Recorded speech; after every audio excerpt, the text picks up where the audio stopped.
wind crosses a barren Nevada basin and loses its voice at a fence line. Beyond it lies a base the government refused to name until 2013, a place that stoked rumors of otherworldly craft and even captive beings long before its existence was acknowledged. The fascination is real, the proof is elusive, but the facts are a story of their own. Area 51 sits inside the vast Nellis Range, a closed world of targets and runways spread across 18,000 square kilometers, larger than the Kaliningrad region. 13,000 of those are off-limits to civilian aircraft. The emptiness suits its purpose. No towns, no lights, just dry lake beds and bombing ranges. For believers, that same isolation makes a perfect vault for the wreckage of flying saucers. Its modern history begins in 1954, when President Dwight Eisenhower selected Groom Lake as a secret test ground, well beyond the reach of prying eyes or Soviet agents. Before the war, the land belonged to a family of farmer prospectors who found traces of silver, lead, and gold. Negotiations collapsed. Washington offered $5 million. The owners wanted $40 million. The government seized the land, and compensation eventually amounted to $1 million. At first, the base served nuclear testing flights. Then seclusion turned it into a cradle for reconnaissance aircraft.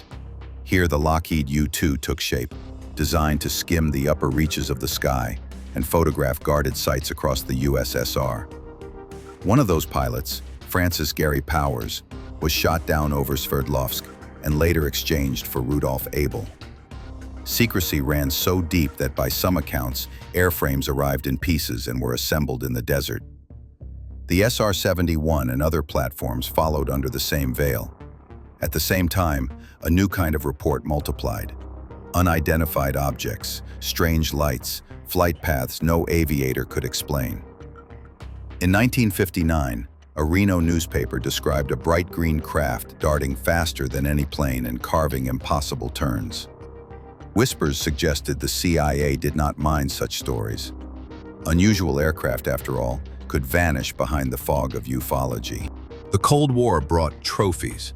In 1968, 2 MiG-17s reached the United States after Syrian pilots wandered into Israel and landed there by mistake. The jets were passed along and examined. In 1974, astronauts aboard Skylab accidentally photographed an area near Groom Lake, igniting a sharp exchange between NASA and the CIA. Yet the image still appeared in the mission report. By then, the Soviets had their own satellites, and the secret, at least from space, stood on borrowed time. For years, few outside classified circles even knew the base existed. That changed in 1989, when Bob Lazar appeared on KLAS-TV in Las Vegas.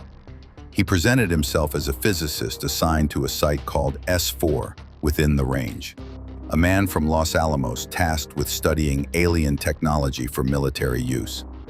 The interview came through John Lear, the son of aviation magnate Bill Lear, a CIA-connected pilot, who had already aired claims of long-standing government contact with extraterrestrials and influence on films like Close Encounters of the Third Kind and E.T.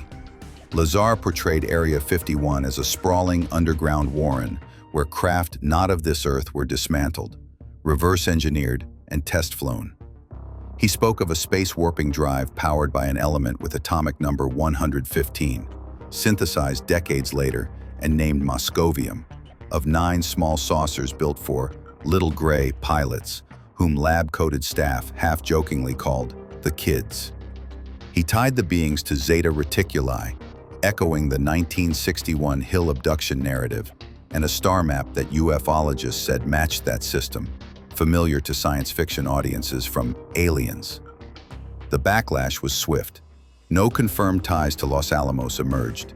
Universities he cited had no records of him. Legal trouble followed. An arrest in 1990 on suspicion of pandering, and in 2006, a case involving the transport of illegal chemical substances. Yet the myth took root. Area 51 became a magnet that pulled in every rumor: Illuminati meetings, climate weapons, and a Cheshire stripe, said to appear when wetted ground briefly reveals a hidden mark before fading like a grin. Popular culture invoked the base even more often than Roswell. Around the fence line, a tourism economy appeared. Themed motels, museums, desert road diners, annual conventions. In 2011, journalist Annie Jacobson published an investigative book built, she said, on interviews with rank-and-file staff. One source claimed the saucer in Area 51 had no alien origin at all, but sprang from a macabre plot linking Joseph Mengele, the Horton brothers, and Joseph Stalin, an operation meant to sow panic in the 1940s America. In that telling, altered children with enlarged heads were placed in Nazi flying saucers, one of which supposedly crashed at Roswell in 1947. 5 years later, Jacobson received a Pulitzer Prize for unrelated reporting. Pressure for disclosure rose. In 2005, ufologists filed FOIA requests. In 2013, the government released documents describing reconnaissance aircraft testing and related programs, material already hinted at by history. For believers, it was misdirection. Old files offered nothing about saucers or aliens, only smoke where they expected fire. Stranger notes keep appearing at the margins. Witnesses describe camouflage dudes, heavily armed men in unmarked white jeeps who patrol the outskirts, neither police nor obvious military, quick to end conversations with a visible hand on a weapon. And then came 2019, a joke event. Storm Area 51, they can't stop all of us, called people to the fence on September 20th, 2019, promising that a good Naruto run might outrun bullets. The post went viral. 1 million RSVPs, then 3. The military issued a formal warning. An attempted pivot to a music festival faltered. On the day, about 150 people reached the main gate. Some were armed. They looked at the fence of a working military installation and stepped back. The desert swallowed the noise once more. What remains is a paradox in the sand, a base built for secrecy that became a global legend. The facts tell one story. The whispers insist on another.